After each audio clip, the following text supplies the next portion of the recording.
We are ports and terminals leaders, innovators, and pioneers from all over the world. We are all aware of the impact of technology, the impact of digital transformation, and even though we may all be at different stages of digital journey at our port or terminal, we are all here together at this conference today to share insights, perspectives, and experiences on how these journeys are taking place.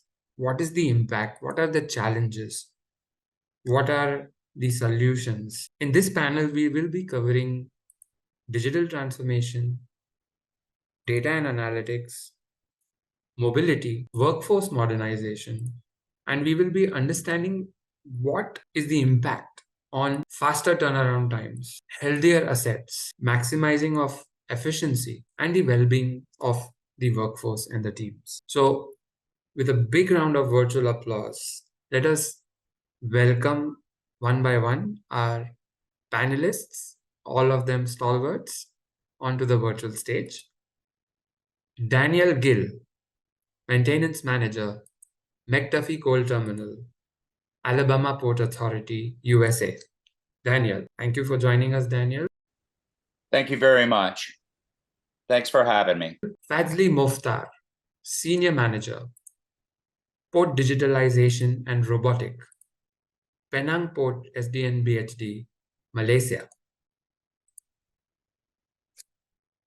Welcome, Fadzly. Yeah, hi, thank you, Anand, and thank you for all the participants to involve in this webinar. Cengiz Özel, Operation Logistics Planning Chief from Turkey. Welcome, Cengiz. Hi, Anand. Hello, all speakers, and hello, port industry colleagues worldwide. And Chuck Patel, Chief Executive Officer, Champs Software Inc., USA. Welcome, Chuck. Thanks, Anand. Appreciate you. Gentlemen. Thanks for jumping on with us. So there's a lot that I would really love to discuss in detail, but I'm going to keep my questions very curt because I want to talk less and hear more from you experts. So I'm going to deep dive right away. What are some of the key digital transformation initiatives that you have been involved with for ports and terminals, maintenance and operations? Fadzly, you want to begin with the answer? I have the privilege of leading several critical digital transformation initiatives in the port and terminal maintenance and operation. The projects were aimed at enhancing efficiency, reducing operational bottleneck, improving overall management. Most initiative I've been directly involved with. So the first one is we call it daily deployment schedule. One of the fundamental challenge we faced was the reliance of outdated paper-based and logbook system for scheduling for our terminal operators within the terminal. It is involving around 400 operators in total. Recognizing the need of modernization, we spearhead the project to digital by leveraging our existing software as combination tool. We not only eliminated the inefficiency associated with the manual scheduling, but also provide high visibility and time saving into operator assignment. This not only streamlining operation, but it also improve workforce management, making it pivotal step in our digital transformation journey. So the next project is vehicle booking system. This is another initiative was the overhaul from cumbersome paper-based and legacy system to sleek mobile application. This transition revolutionized gate movement at the terminal. The mobile apps allow the real-time booking, tracking, managing of vehicle movement, and furthermore, it's enable predictive analytics, allowing us proactively manage congestion, optimize traffic flow. This project significantly improved turnaround time, reduce congestion, and also enhance the overall experience for our clients. The next project is vessel visit at the key site, a complex operation involving various stakeholders. To streamline this process, we initiate the development of the berth planning optimizer. This system acts as a single source of truth for shipping liners, external stakeholders, our own internal stakeholders, the operation teams, and engineering team. It provides a real-time data, ensuring everyone had access to the same accurate information. We witnessed a dramatic reduction of miscommunication, improved collaboration, and efficient bird utilization. This not only enhanced our operation, but also contribute to reduction in turnaround time, which had directly impact on our competitive in the market. This initiative reflects our commitment to embrace digital age in the port and terminal operation by digitizing paper-based process, improve predictive capability, and fostering collaboration among stakeholders. We've been able to enhance efficiency, transparency, and overall performance of our operation. These projects are not just about adopting the new technology, but it's creating smarter, more connected, and more sustainable future for port and terminal. Thank you. What we are currently undergoing at the port is we are doing a complete data infrastructure package upgrade. We are in the process now of installing a lot of fiber and communications for all the equipment, upgrading the CMMS system, getting the correct data into it. We're wanting specific dashboards on the machines and the equipment so that we can see not only real time how the equipment is operating, but we also want to get more into that predictive maintenance. And we would like to be able to forecast some of the failures. The overall objective is to get zero downtime. We're a very big terminal. We're one of the biggest in the South. And to reach that zero downtime is really going to be harnessing the data, sharpening our skills with the CMMS system to be able to put good data in and get good data out, at the same time balancing educating our workforce and bringing them into that future, into the 21st century. A lot of our site is outdated and archaic and old. So we are terminal-wide undergoing upgrades on every machine right now and completely redoing our data infrastructure and how that information flows not only on the machine, but within a system, and then at that higher level at the whole terminal to achieve that objective of zero downtime and predicting those failures so that we don't have a failure in the middle of operations. We see that failure, we know that it's coming, and we can schedule appropriately and take that machine out of service when we want it out of service, make that repair, and turn it back over without affecting the operation. We have customers that are using our CMMS applications to manage, all their assets, their spare parts, their inventory, etc. And our solution is used, primarily by the work management organization to keep the, port moving, all the port facility operating smoothly. The workers utilize the mobile devices to quickly gain access to diagrams, instructions, all the things that they need to get to perform the actual work. So they don't have to carry booklets, old-fashioned kind of paper-based instruction sheets and things like that. At the same time, management can easily review various types of analytics so they can see what kind of spending they have going on in the operation of the port. They can manage and balance the amount of preventative work versus corrective work as well. And they have just really a lot of insight into what's actually happening at any given time, really at any given minute, because the data is basically in real time. In the end, these applications accelerate the digital transformation. We've seen so many organizations that are basically running shadow IT, and they're doing things on spreadsheets that only very few people have access to. So we eliminate all that kind of tribal knowledge, if you will, by centralizing all the data and putting it into a system.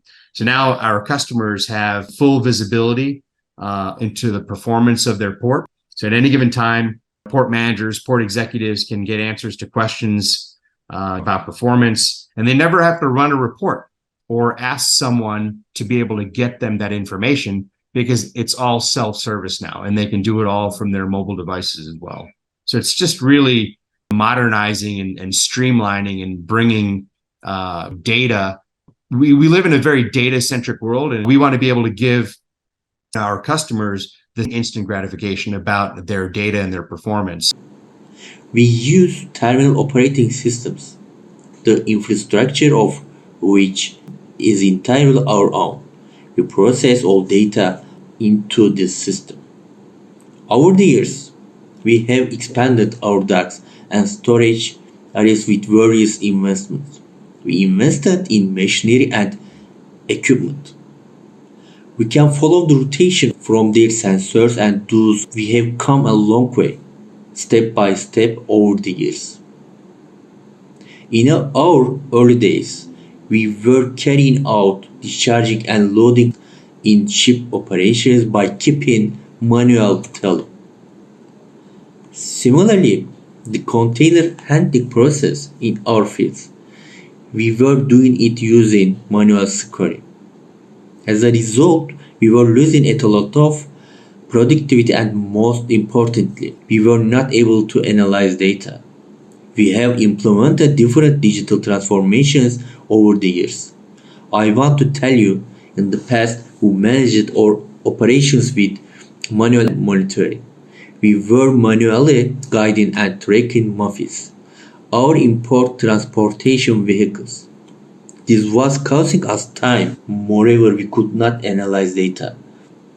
With our subsequent digital transformation move, we can now benefit from advanced technologies. We have tablet screens on each machine. We can provide job tracking directions from our head offices. We can conduct data analysis by digitally recording the containers arriving at the port both from the door and from the vessel. Thus, we experience productivity increases. We can monitor whether a machine is running on electricity or diesel, or provide guidance on this matter. We can both make cost analysis and support environmental protection. In addition, we can make integrated data transfers with the global world using electronic data transfer files used in the port and logistics sector. That was really, really great insights by all of our speakers. Thank you very much. We are off to a good start, I would say. Now, after speaking about the overall overview, let's get into specifically data and analytics, and give us an insight into the data and analytics that you're harnessing for improved efficiency and asset health. Our analytics give plant managers, executives, work management teams the ability to quickly see what work is being scheduled and completed in real time, right? They can answer any type of questions that arise in their CMMS system, such as how much money do we spend this week, last month, next month, etc. They can quickly bundle work orders by immediately seeing every asset and all the work orders for that asset. So for example, if we have maintenance scheduled for a motor on this crane, we can easily see that there is another work order for that motor in 6 months. One of the things you can do, right, in terms of being smart, is why not perform both work orders at the same time, thereby eliminating that second work order and reducing the amount of potentially repetitive work to complete that work order again, or complete another work order again in the future. So if you can just imagine the cost savings of not having to send more expensive labor out to perform that work a second time, whether you're bringing in scaffoldists and insulators and plumbers, whatever, you're reducing that amount of spend. And you're just basically looking at data about what you've got scheduled, but you're giving the CMMS team the ability to really get smarter about how they get their work done. They can also see and manage all the labor and material costs for the entire plant as well without having to run a single report. So here's a question you can ponder, right? How many times have you sent out a crew to get work done on some asset at the port, right, or to the plant, only to be told by the crew that the spare parts don't exist in the warehouse. Well, we pull all that data together so a planner can easily schedule work and reference if those spares exist or not to save time and energy to get the work completed more efficiently. This is all done in advance of starting the work. So again, gaining efficiencies is the key. You can also set up alerts too. So when work is scheduled and it requires certain spare parts and those spares aren't in inventory, now these systems, because they're modern, they can even send you an alert to warn you in advance, right? So just depending upon your culture and your workflows, you can prevent the work from even being scheduled if you don't have the spares, or you can go ahead and schedule the work, but a week out in advance, if you can be notified that, hey, you've got a crew going out to perform this particular work order package on this asset, and you don't have the spare parts. So now you have the ability to say, well, can I go ahead and order them now, or can I reorient that crew into another work package to make them more efficient so that there's no downtime? So pulling the data out of the CMMS systems can be a very daunting task. And we just make it a lot easier with these dashboards, right? CMMS systems are very complex, just like other ERP types of systems. There are thousands of tables of data, and we don't expect the end user to be experts in the system design. So what happens? It becomes a daunting task, and people can't figure things out. And so they just don't do anything. They just continue to operate the old-fashioned way. We do expect our users to be experts in how they run their ports. So our solution is to make it a lot easier by bringing that complex data together for them and giving them the ability to quickly and easily interrogate that data to drive higher performance, to lower costs and become more efficient. So the bottom line is the more eyeballs that you have looking at screens, processing data, the better performance you're going to see in your organization. If you remember, my project is daily deployment schedule. In our effort to digitize paper-based and logbook to scheduling system, we leverage the data analytics to optimize the deployment of operator within terminal. By collecting data and analyze historical data on operator work pattern, cargo volume, and equipment availability, we have developed algorithms that create efficient schedule. These schedules are not just on historical data, but is take a real-time factor into account, such as current demand and unexpected disruption. This ensures that our operator deploy is not only streamlined, but also highly adaptable to the dynamic nature of the terminal operation, especially in the asset or equipment perspective. And the second one is about the vehicle booking system. Then we transition the paper-based to legacy system to mobile apps.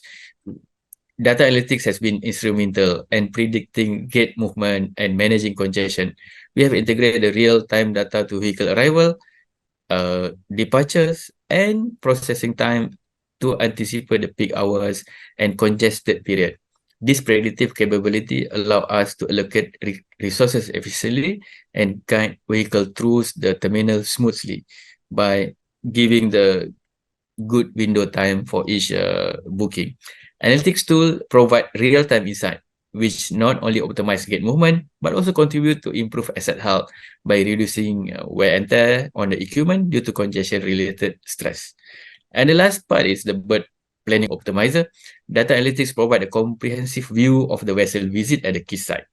By collecting and analyzing data from the multiple sources, including vessel schedule, weather condition, cargo type, we can optimize the berth allocation for incoming vessel. This reduces idle time for vessel waiting in the harbor, minimize fuel consumption, and enhance the overall health of our infrastructure.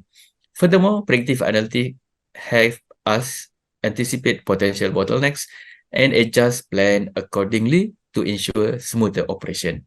Across all these initiatives, data and analytics are the driving force behind our improved efficiency and asset health. They enable us to make data-driven decisions, proactively address issues, and continually refine our processes. We have not only achieved the specific objective of this project, but we have also foundation for ongoing improvement in our port and terminal operation. When we start looking at data and analytics, we can break that down several ways. But to build upon what our other speakers spoke of, your primary objective is to harness all the capabilities of a good CMMS system and couple that with being strategic and looking at your work orders, maximizing your impact when you do have an outage, being able to, yes, reduce some work orders, reduce the time. Time is money. Also, if a lot of the CMMS systems, if you use the standard OEM part numbers, they're intuitive enough to be able to look out across either your specific country, region, globally. And that CMMS system can provide analytics as far as, hey, globally, this drive, this motor, this part has dropped below a certain threshold. And it's intuitive enough to say, hey, you've got, say, 5 of those at your facility. You've dropped down below the 3 spare thresholds. You need to buy what's left on the market out there. To be able to avoid long lead times in ordering parts, looking at these and then coupling those work orders, as Chuck had mentioned, taking that piece of equipment, especially if you're talking about something the size of a stacker reclaimer, okay, 10 stories high, this is a big machine. There are, structural, electrical, hydraulic, there's all kinds of different components and aspects of that machine. So when you come down, not only to balance using your people, but then you have to bring contractors in too. If this is balanced correctly, these outages are scheduled and you're using the project function within the CMMS. After a certain point within your company, terminal, port, their history, financially, you know how much these outages are going to cost. You know how much money you're spending on an asset. Are you spending more money on this asset than its sister asset also out there? And why are you doing that? But then even bigger than that for the maintenance managers, once you climb this high hill, you've got it. And you can look at your budgeting 5 years in advance, 10 years in advance. You know how much money you're going to spend. You know how many people you're going to need. You know the sizes of the crews that you're going to need. And this is good, not just looking at, hey, we don't need this amount of people because we're getting better at what we do. No, you use those peoples in other ways at the terminal, if it be walk equipment down that's running, and then train those people to do higher skilled things. Take the shovel out of their hand and teach them to use a tablet of some form and train them to be better people. It's not just better for your site, your facility, but it also builds your community because you're doing the continuous training. And it's a benefit all the way around for the asset, the terminal, the company, and your community. And you're building smarter people and maximizing your efficiency. All from data and analytics. All of this can be done. How has the adoption of digital and mobile applications transformed the daily operations for frontline workers in the ports? This is one of the big topics for looking at the future when you discuss the adoption of digital and mobile applications. It has been a very significant breakthrough at the terminal if used properly. Now, right out of the gate, yes, it saves your supervisors time creating or requesting work orders because they can be out on a machine doing a walk down in the middle of an outage and see something and create a work order or request a work order in real time. So this is significant from past practices of your supervisor going out in the field, finding an issue, seeing a correction that needed to take place, heading back to the office, which in some cases is a good distance away, getting into the CMMS, entering that data, creating that work order or that work request, and then going back into the field. This, when you compound that on a large site of, say, 250, 300 men that's working across the whole terminal, this is a lot of time. Again, time is money. So being able to harness digital mobile applications saves you time and money, from the very start and conception of a work order. Now, that also takes place, if used correctly, from cradle to grave on just about anything at your specific site. There's also changing conditions, such as if you're in an outage, discovering further damage. You may have a really good project planned out. You may have all your parts kits, all your people, your work orders bundled, the whole schedule, your Gantt chart laid out. You get into the repair, and guess what? You find further damage. So being able to create more work orders or work requests to either be done during that time that it's down, or sometimes you can't get it done during that outage, to instantly have it into the system for a further repair, that's big. That's real big. Another one, especially if you're on a large site, and we struggle with this, just because there's so many departments, there's so many people, is sharing this information real time across the workforce. Being able to put out, especially if it's a safety item, something right now that everybody can recognize. Big challenge. But even to follow that up, and this is a big one for me too, is also documenting that data and having the time and the date and use it for historian purposes. That's a big deal. When was this found? When did this happen? When you're constantly bringing in, if it be trains and barges and vessels, you have a lot of moving parts out there, operations, but being able to look back and create a historian, that CMMS system helps organize the workforce to be more productive, less downtime, which in return on those bigger operations, even the smaller ones, but the big ones more so, saving you money. And it is quite effective. We are in the process now of ordering tablets for much of our workforce to utilize in the terminal. The integration of digital mobile application has been game changers for the front lines workers in port. It's not just about going paperless. The paradigm shift that has revolutionized how we operate. So the first one is the real-time information access. Frontline worker can immediately access the critical information at the fingertips. And the second is digital apps have streamlined workflow significantly. Worker can submit reports, can for maintenance requests or any operational data key in directly from their mobile device. This is not only reduce paperwork, but also expedite the processes. And the third one is to enhance the communication and collaboration by improve the communication among the frontline worker.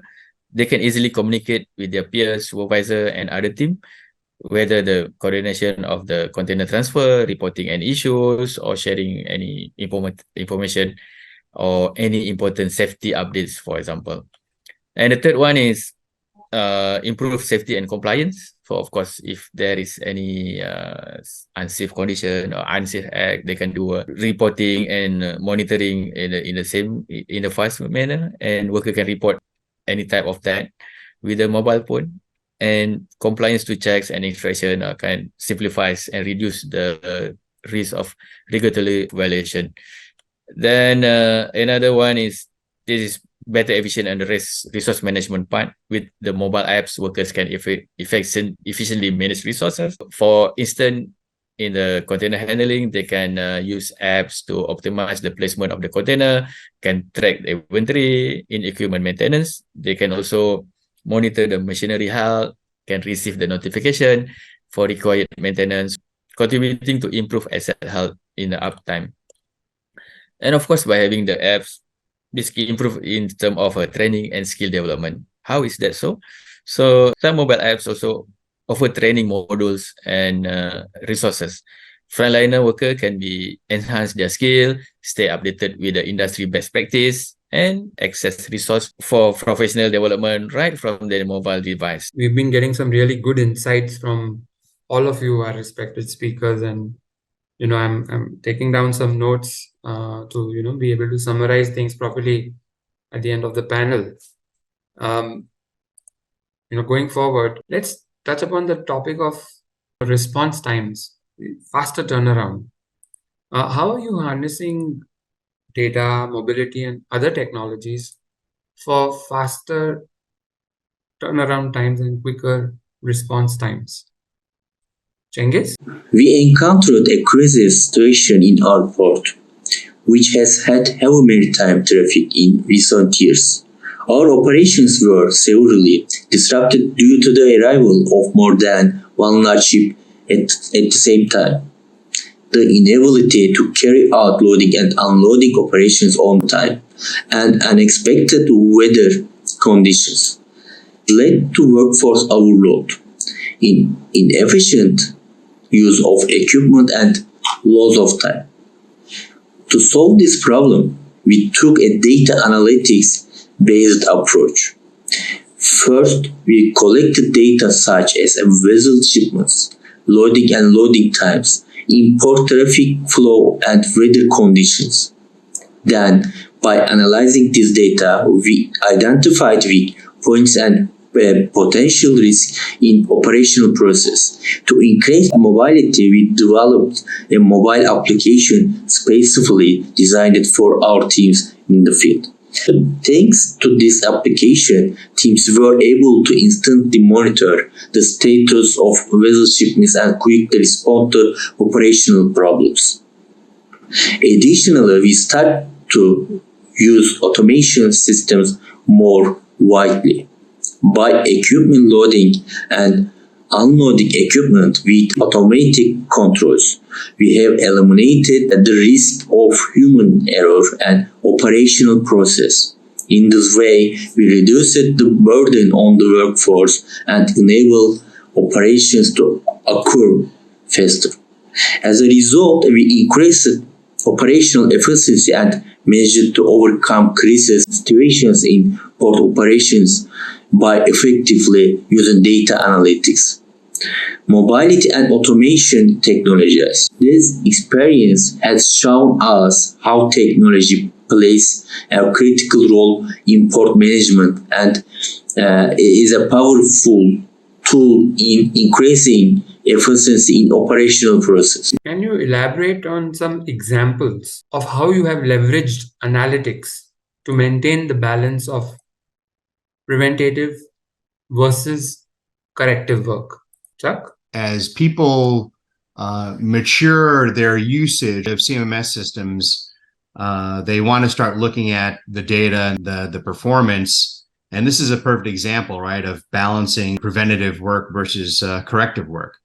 I'll just break it back down into a simple example. When you buy a car, you follow the manufacturer's instructions for maintenance, right? Get the oil changed every 3,000 miles or 5,000 miles or kilometers, right? Whatever the requirement is. And you get into that process, and if you change the oil every 5,000 miles and your oil is constantly being changed and it's clean, you will be doing good things for your car. Your engine won't fail. But if you don't change the oil and you neglect to do that, then you can have a catastrophic failure, right? You can have a lot of what they call corrective work, which is fixing something that went wrong because you didn't do the preventative work. And corrective work is usually much more expensive, right? Replacing an engine is thousands and thousands of dollars versus the cost of getting an oil change, which is a 50 to $100, depending upon the car. So PMs don't cost as much as catastrophic failures, but there does exist a balance of doing those PMs to reduce that corrective work. And it all boils down to that particular asset or the equipment that you're trying to manage, right? And a lot of customers, it's old school. They follow the manual to the core, which is a good idea, right? But now you can start saying, all right, well, One of our customers said, look, let's take a look at the amount of spend that we're doing on these PMs for a particular asset, of which they had hundreds of them, right? Then they looked at the amount of corrective work that they did as well. And what we did was we took all that data and we blended it with their reliability data to say, all right, if we don't have a whole lot of this corrective work doing, and we maintain the same level of reliability, what happens if we start thinking differently? What happens if rather than having to touch that asset once or twice a year, right, we can touch it less and maintain the same level of reliability? So we allow them to basically change their strategy on preventative maintenance by having fewer touches, maintaining the same level of reliability. And if you factor that into the cost structure of reducing the amount of work orders to do those PMs, you can save yourself lots and lots of money going into the future. So again, it's all about understanding your data, understanding your work, understanding how your plant performs, understanding those assets. And a lot of that information is locked up in your CMMS system. And we're just trying to help you unlock it so that you can make these types of decisions, right? So if you have hundreds or thousands of pumps or motors or valves, etc., when you look at those touches and you can reduce the work orders from 3 times a year to 1 or 1.5 times a year, you can start really impacting the bottom line, right? You can put millions of dollars back to the bottom line of your business. And that's just by looking at data and understanding how your data operates. Are you already, using predictive maintenance or implementing predictive maintenance? And what are the benefits that you see that are being accrued? Similar to the previous example that I mentioned, we're able to look at failure data as well and blend it with PM data to try to spot patterns, right, for failures with really, really good accuracy, right? Because when you have a failure, you're going to know it and it's going to be tracked in your system. So now we're able to predict when an asset would fail. Right? Let's take away all the scary notions about predictive and AI and machine learning. All these phrases and words they're just looking at large amounts of data and trying to find common patterns, right? And it's hard to do from a human standpoint, but when you start throwing the horsepower of software and hardware, computers, they can do a lot of that heavy lifting for us. So now we're able to predict when an asset would fail, and at the same time, make sure we've got spares on hand to fix it if it does. Or if we can't predict with reasonable accuracy that this pump or this motor is going to fail in the future, then we can be proactive about it and schedule a PM to go out there and perform some preventative maintenance on that asset. So we now have flexibility in how we operate given the data that we already have. Now, the good news is if there is a failure, we won't be caught off guard and we can address the issue with minimal to zero downtime, because at your port, you want to be able to keep those ships moving. You don't want traffic to build up. You want those cranes to keep operating to make sure the flow is going every single day in the right direction. This data is not only important for the maintenance team or the engineering team to secure the asset or to supervise the asset. This is also the crucial information for the operation team in order to plan accordingly which vessel or which equipment to use for the operation sake. So, for example, if we know in this time will require to the repair or to do maintenance, we can shift the operation accordingly on the planning basis, on the plan, on the operation side, and the end of how we can serve our shipping liners or our customer better with this factual decision-making driven. Could you talk about some examples of how your internal customers or your external customers have leveraged data to reduce the maintenance costs? Think of your data that you have as a form of currency, right? Because you should be able to put a value on it. And inside all of this data, you've got millions and millions of dollars of great ideas that are locked inside of your various systems, your CMMS systems, your accounting systems, your financial systems, whatever they may be.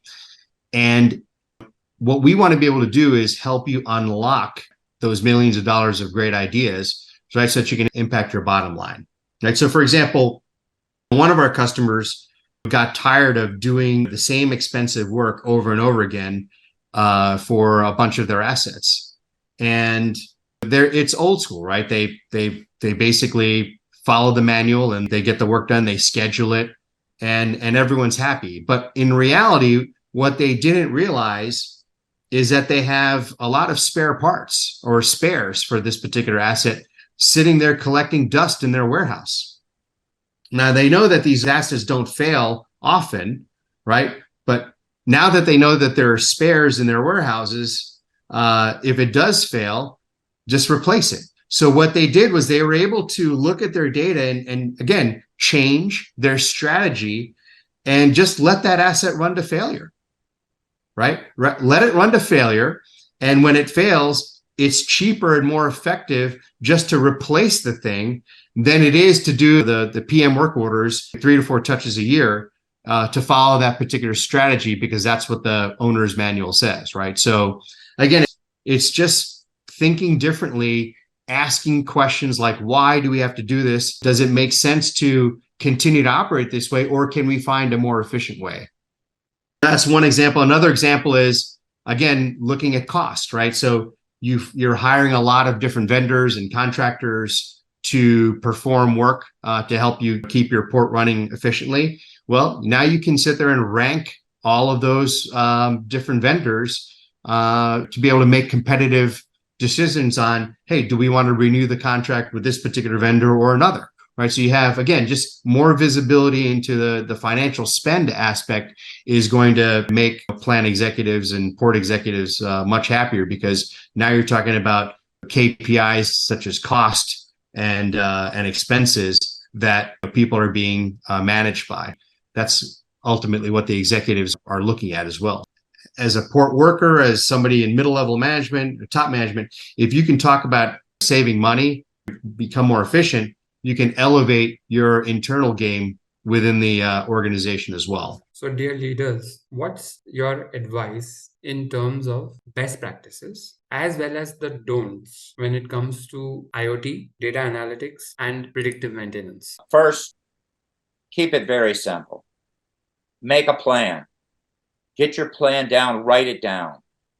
Share it with your team. If you're going to be effective, get the buy-in from your team. Once you have the buy-in and everybody knows where we're going, stress the importance on retrieving good data as you move forward to identify your critical assets, your critical system, your high priority of parts, and then take that and launch those tasks, because it may start with lubrication. And these are just examples. It may move towards shaft alignment. And then as you continue with your maintenance department, you're going to progress. You may start doing vibration analysis. You may start taking oil samples, sending them out. See, is this gearbox under stress? Are we about to lose a bearing? Are the gears wearing out? Move forward into taking thermal readings. You're going to take your workforce, you're going to transition them, and you're going to grow their knowledge. And they are going to be more of technicians at this point. You're taking the hammer and the shovel out of their hand, and you're training them to be more preventative.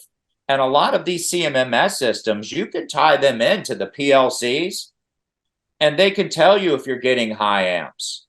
They have the ability to let you know if you've got the correct probes and pucks on the gearboxes and the motors. They pick up on the frequencies. If you have a bearing, you can predict a bearing failing now. You can look out weeks in advance and say, this bearing, the frequency that it's reaching, it's going to go. And it's more beneficial to take that asset down on a planned outage when operations might not need it, than in the middle of operating. Be strategic. And at the end of the day, you get a better workforce.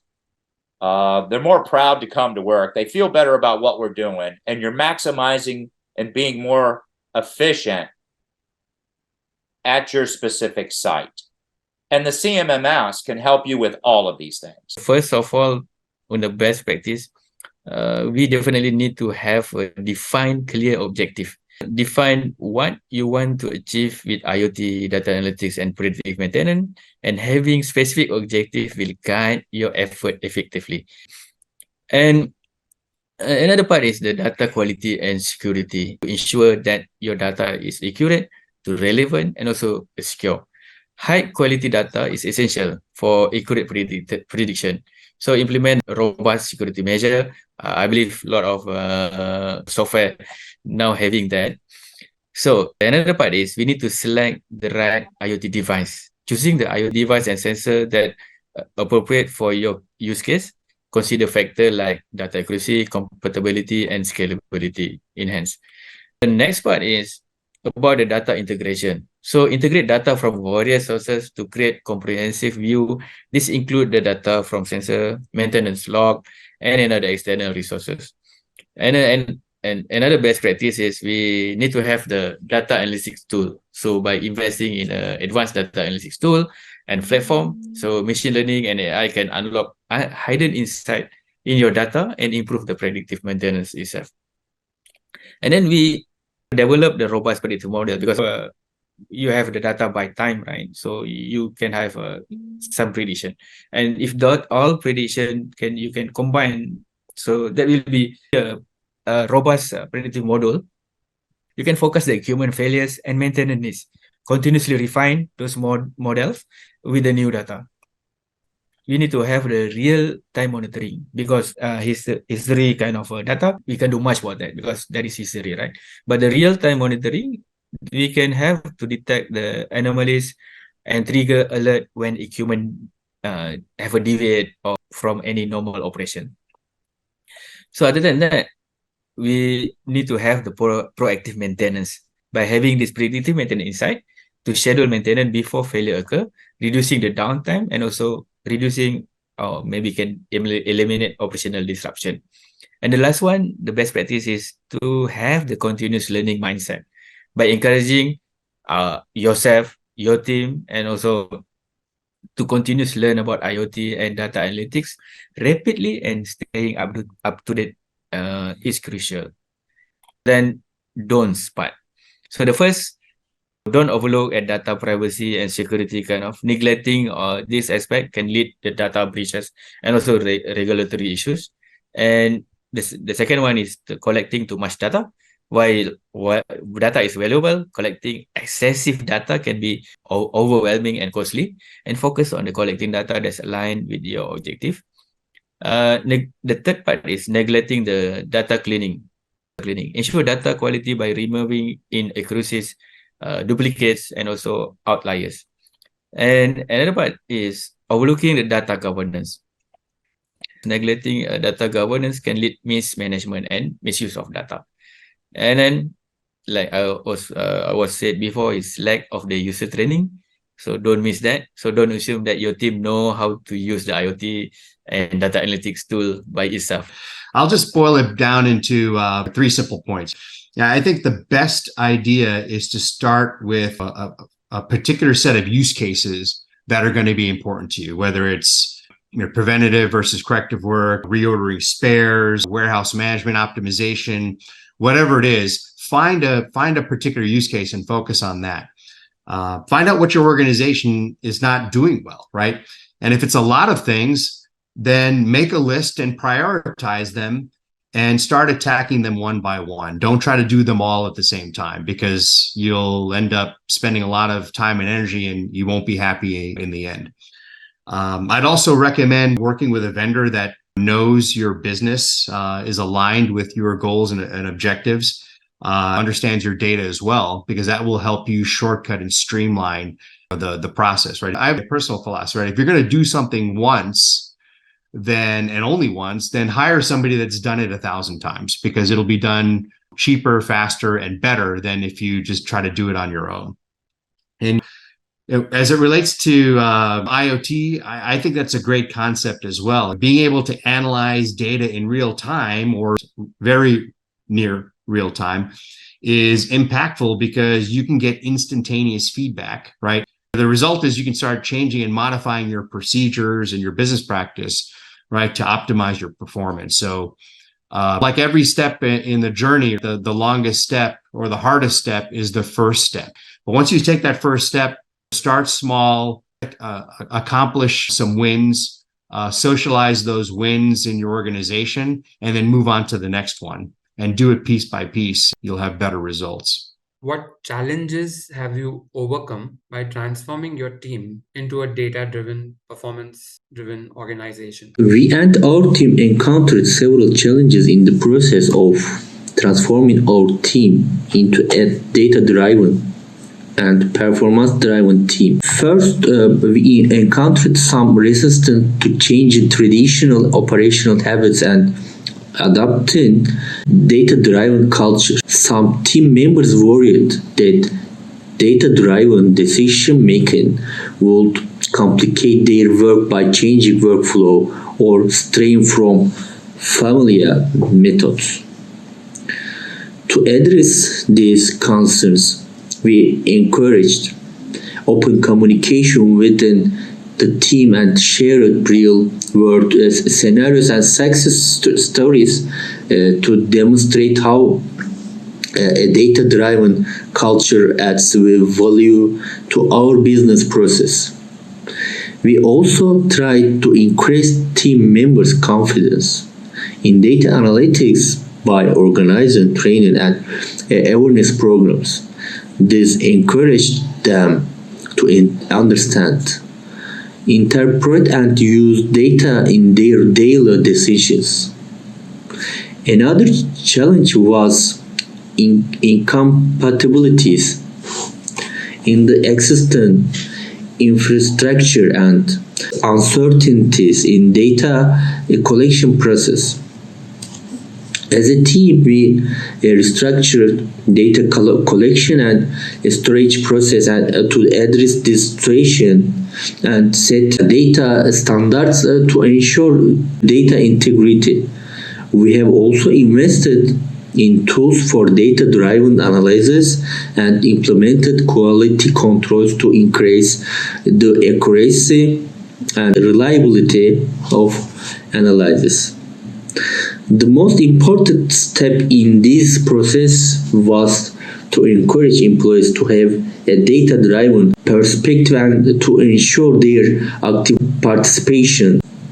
In this way, the team became more willing to embrace data-driven decision-making and optimize their performance. We overcome the challenges of adopting a data-driven culture within organization. So for me, transforming a team into the data-driven, performance-focused organization is the substantial journey that presents both opportunities and challenges. The key challenges we are overcome during this transformation.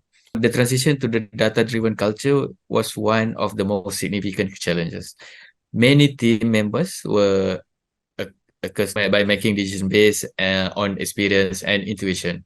We had to emphasize the value of the data performance metrics, show how they could lead to more informed decision making.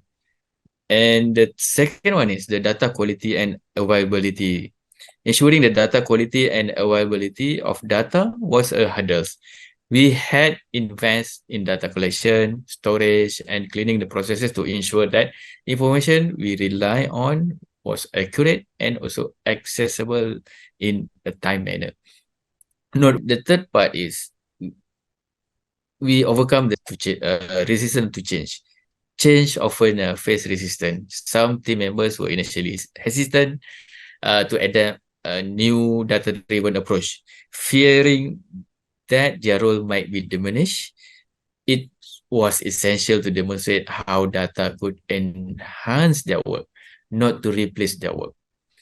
And the fourth is how to overcome with the skill and training. Not everyone on the team was well versed in data analytics or AI kind of. We had to invest in the training program to upskill our workforce, to select them to ensure they had the competency to effectively work with the data and analytic tools. Not only that, they also have kind of very clear mind on how to make decision with that data was being analyzed. And then the fifth one is integrating data silos. In some cases, data was stored separately in silo within the organization, right? So we had to work on integrating those data sources to get a holistic view, which was essential for make well-informed decision. And the sixth, about the data privacy and security. As we start collecting and using more data security has become paramount. So we had to implement robust measures to safeguard the sensitive information to ensure compliance with the data protection regulation. And the seven is we emphasize we jive with the performance alignment metric. So across organization, that is what's challenge. Different departments have very different kind of the KPI, and we had to standardize this metric to have a coherent understanding of overall performance. And the last part is maintaining the momentum. So after the initial excitement of the transformation, right? So sustaining the data-driven, performance-driven approach was essential.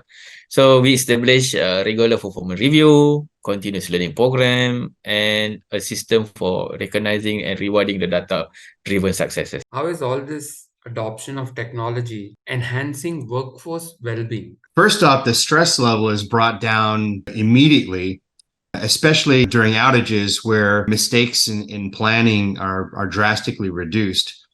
Every user, from the port managers to the wrench turning workers' lives, are positively impacted by properly leveraging technology. The goal is to make their lives simpler, and usually if your work is simpler, you're going to be happier getting the work done, right? However you can positively impact that is going to be huge. The other thing too is just in terms of life, people are not needing to stay late to get the work completed on time, and the whole port plant is operating much more harmoniously. So we all know that happy employees work better, and we just want people to work smarter, right? Not necessarily harder. Technology adoption involves a variety of ways to improve workforce well-being. First of all, integrating technology into business process and automating and streamlining operations helps relieve employees from heavy physical workload.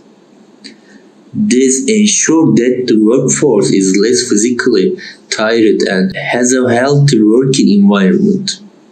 Additionally, the use of technology allows the workforce to do their jobs more efficiently.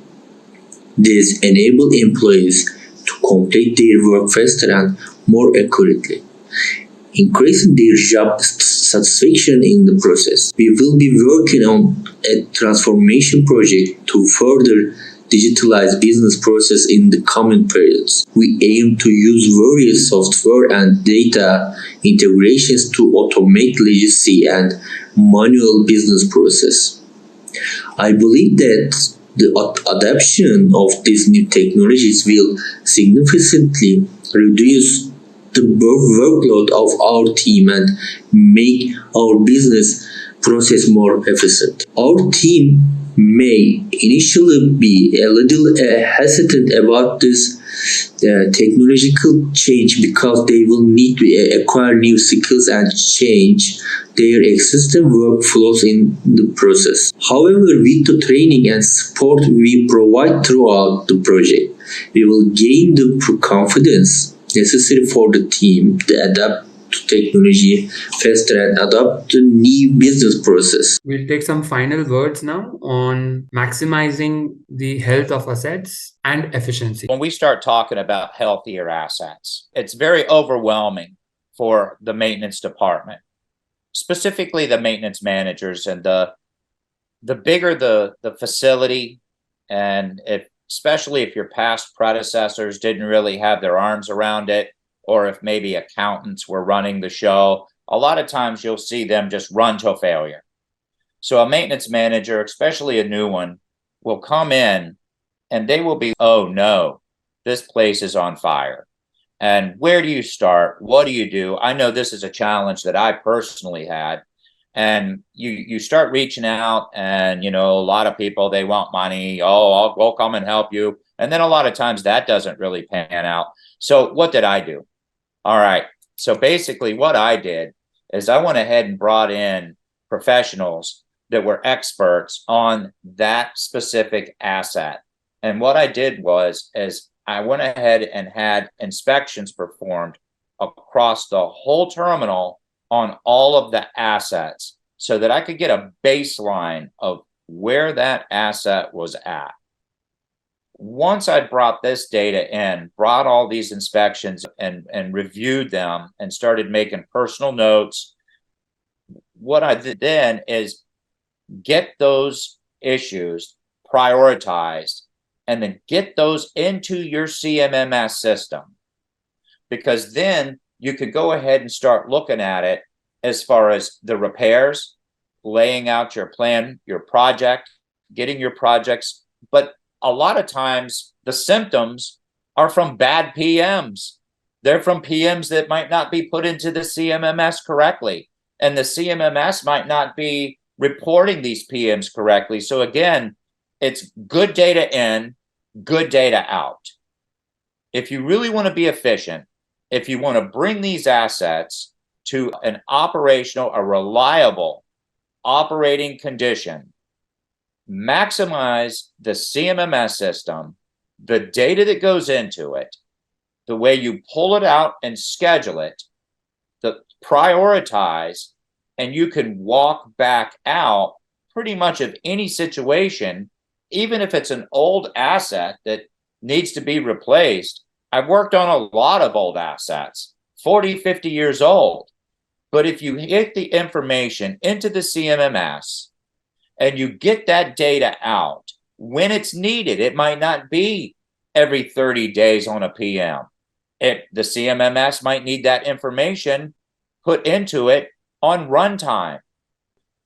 You may have to double some of those PMs on an older asset. You may have to go in more. So I think that it's very doable, but use that CMMS as a tool that really that good data goes in, and it can be there to help you and assist you on bringing that asset back to reliability. And then maintaining that while you look back and then track the cost and the hours that you have involved, because that again is a tool.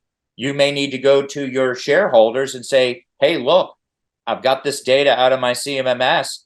This piece of equipment needs replaced. What better tool to go to your shareholders on making a major purchase on replacing an asset? We've come to our last question, and even though this question is being asked last, this is usually something that you encounter first when you begin with digital transformation. I'm talking about change management. So any final words on change management and technology adoption, especially from a workforce motivation perspective? Very clear communication is paramount. Employees need to understand the reason behind the technological change and how this change align with the organization goals. Communication can help in addressing apprehension and building the trust among the workforce. And inclusively, the involvement are vital. In this early stage of the technology adoption, involving the employees in decision-making process, in seeking their feedback, fostering the sense of ownership. When employees feel their option matters, they are more likely to embrace the change positively rather than forcefully to change.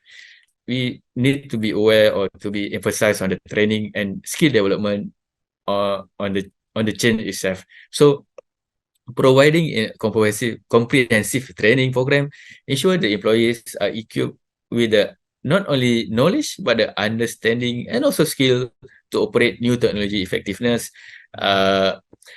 This is not only boost their confidence but also elevate fears related to the competence.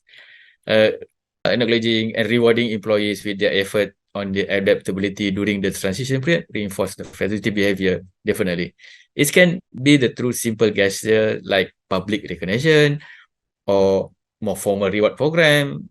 So recognize the effort, translate to the motivated employees. And not only that, I think fostering the culture of continuous learning is the long-term strategy. And lastly, I think this is the most important part is leadership and role modeling itself. Leader must exemplify a positive attitude toward the change. When the employees see their leaders embracing and leveraging the new technology, they are more likely to follow suit.